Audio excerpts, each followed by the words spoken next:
AI isn't just some far-off future thing. It's actually here right now, and it's reshaping communities in ways you might not expect. Today, we're doing a deep dive into some really compelling research by Kevin Brake. It focuses on how this AI revolution is landing in places like Corner Brook, Newfoundland. We're going to unpack the insights from this fascinating workshop he studied, one that really opened the eyes of local business owners there. And Kevin Brake's core message, it kind of frames our whole chat today. It's simple but powerful. The AI revolution has landed in Corner Brook. Small communities plan for AI. What was it about that idea that first grabbed you? It's the immediacy, isn't it? The fact that AI isn't just some abstract Silicon Valley concept anymore. So our mission today is really to pull out the key nuggets of knowledge from these findings. We want to help you understand not just what AI is doing in these places, but really why it matters for pretty much every community, everywhere. We're aiming to get beyond the headlines, look at the practical, real-world stuff that's already happening. Okay, let's set the scene then. Try and picture this. A room in Corner Brook, Newfoundland. It's full of local business owners. Laptops are open, maybe there's coffee brewing. And there's this mix, probably, of curiosity and maybe a little bit of nervousness. These are folks who know how to run their companies, keep the lights on, serve their customers day in, day out. And they're all gathered together, kind of ready to face this tech future that, for a lot of them, probably felt like it just showed up overnight while they were busy doing business. It's a situation many of us can relate to, right? The world moves fast, and suddenly there's this huge shift you have to deal with. Exactly. And walking into that room was Mark Patterson. The study describes him as an AI expert traveling the country, sort of like a technological Paul Revere. And his main message to everyone there was super direct. He said, the robots aren't coming, they're here, and they're surprisingly helpful. What's really interesting about that is how it flips the script immediately. It's not about some vague threat down the road. It's about a tool that's here, now, and potentially useful. It encourages engagement, not just watching from the sidelines. Right, he didn't just tell them, though. He showed them. And before we get into the really wild demos, Patterson kicked things off with this mind-bending numbers game. The research highlighted it as a big aha moment for a lot of people there. So here's a little brain teaser for you listening. Imagine taking 30 steps. If you take them linearly, 2 feet, then 4 feet, then 6, then 8, you'd end up walking about 60 feet. Easy enough to picture. But what if you took those 30 steps exponentially? So 2 feet, then 4, then 8, then 16, then 32. Keep going. By the time you hit that 30th step, you wouldn't just be across the street. You'd basically be on the moon. Yeah, and this isn't just some fun math theater, as the findings really emphasize. It is exactly how AI development is working right now. Just think about the explosion in computing power, the massive amounts of data used for training, the way the models keep improving.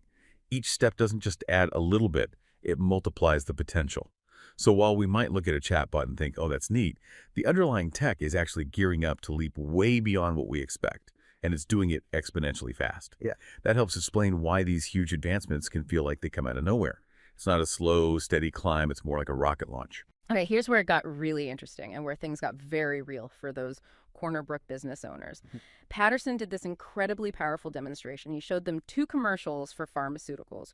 One, he said, cost $500,000, $500,000 to make. The full Hollywood setup, fancy cameras, crew, everything. The other one, it cost just $500. And it only took 3 hours to create, completely generated using AI. And here's the kicker, get this, both commercials were advertising these fake medications for depression that supposedly attract puppies to cheer you up. And both ads were judged to be of the exact same quality. My jaw was kind of on the floor when I read that part. Oh, absolutely. You can just imagine what was going through the minds of those business owners. The research mentioned the audience laughed at first, maybe at the absurdity of puppy-attracting meds, but then the wheels were turning. If someone can whip up content that good in their basement for $500, what does that mean for the traditional marketing budgets, the ones that run into tens or hundreds of thousands? It really throws a huge question mark over the whole idea of high-quality content creation, doesn't it? It suggests this massive democratization is happening. Things that need huge resources are suddenly accessible. It's not just saving cash. It potentially levels the playing field entirely. That $500 ad demo is just, jaw-dropping. And it shows the sheer power and, like you said, accessibility of AI. But then the research points out this really fascinating paradox. Canada, our country, ranks #1 in the G7 for AI talent and research. We're brilliant at inventing this stuff. But then you look at actually using it, the adoption rates. Canada ranks a startling 44th out of 47 countries. So if the tools are so powerful, so accessible, What's the holdup? What's the barrier stopping businesses, especially the small ones, from diving in? Is it just fear or lack of skills or something else the study pointed to? It really is a strange situation, isn't it? It's kind of like being the world's best swimming coach, but being terrified of the water yourself. If we connect this to the bigger picture, it shows this critical gap between knowing how to innovate and actually applying that innovation. The study noted the workshop attendees were exactly that: curious but cautious, innovative but intimidated.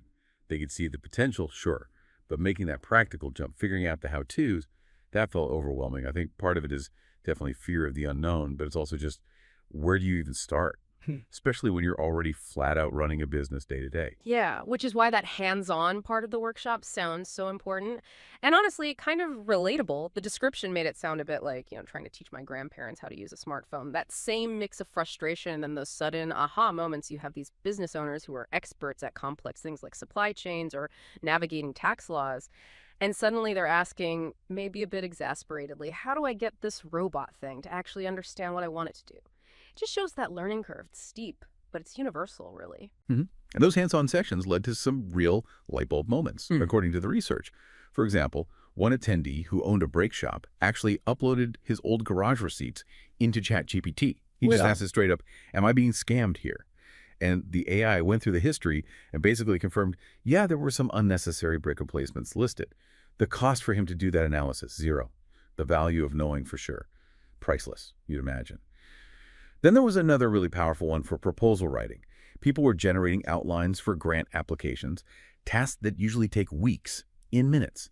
But, and this is a key caveat the research stressed, you still absolutely needed the human insight, the local knowledge, to refine it, to make it really work. And just for fun, someone took a photo and had the AI digitally place them in the Swiss mountains.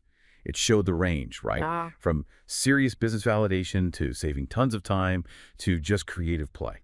Okay, let's unpack that a bit. So given those really practical, tangible examples, what were the specific AI tools that got these Corner Brook entrepreneurs really excited? What were the big takeaways for each? Yeah, there were three that really seemed to resonate, and each one represents a kind of different, crucial way businesses can use AI now. First up was ChatGPT. It's probably the best-known example of these powerful large language models. Mark Patterson apparently called it the overachieving intern. The key insight, though, wasn't just that it can answer questions, but that it's a powerful partner for brainstorming and synthesizing information. And Patterson's big tip wasn't just to ask it questions, but to ask it to help you ask better questions.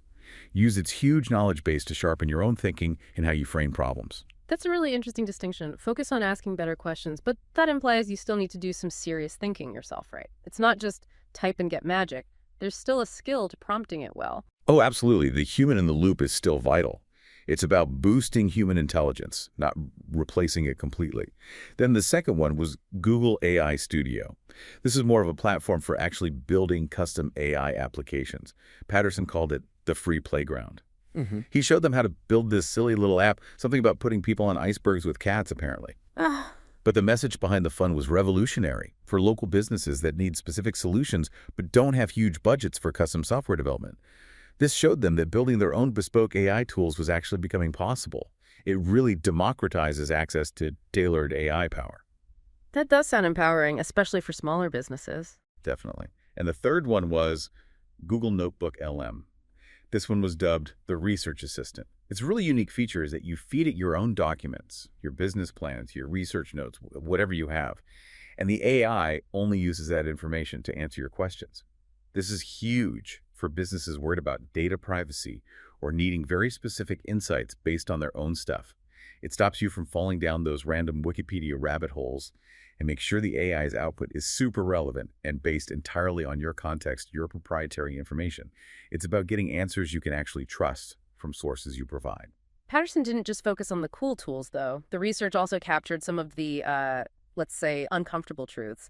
He brought up how youth unemployment in Ontario is up 20%, and part of that is because entry-level jobs are starting to disappear due to automation. So this isn't just about finding new opportunities. For some businesses and some workers, it's really about adapting to survive. Precisely.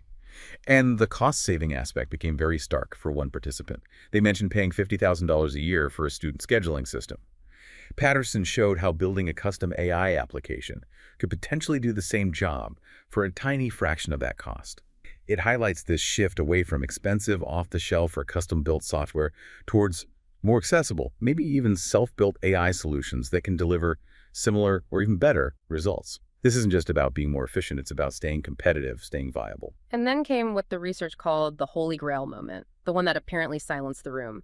Just when everyone was maybe getting comfortable with chatbots and AI ads, Patterson dropped this bombshell prediction that by around 2035 to 2040, we could see more humanoid robots on Earth than people.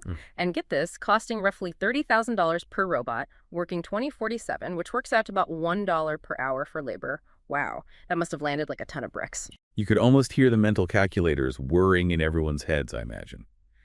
If we connect this to the bigger picture, suddenly everyone in that room is thinking, okay, how does this affect my business, my employees, my whole community? It's a future vision that completely reshapes the idea of labor, not just on some global scale, but right down to the local level in Corner Brook. It makes you realize the clock isn't just ticking, it feels like it's speeding up. Okay, so despite those pretty intense predictions, the research did shift towards a more hopeful angle.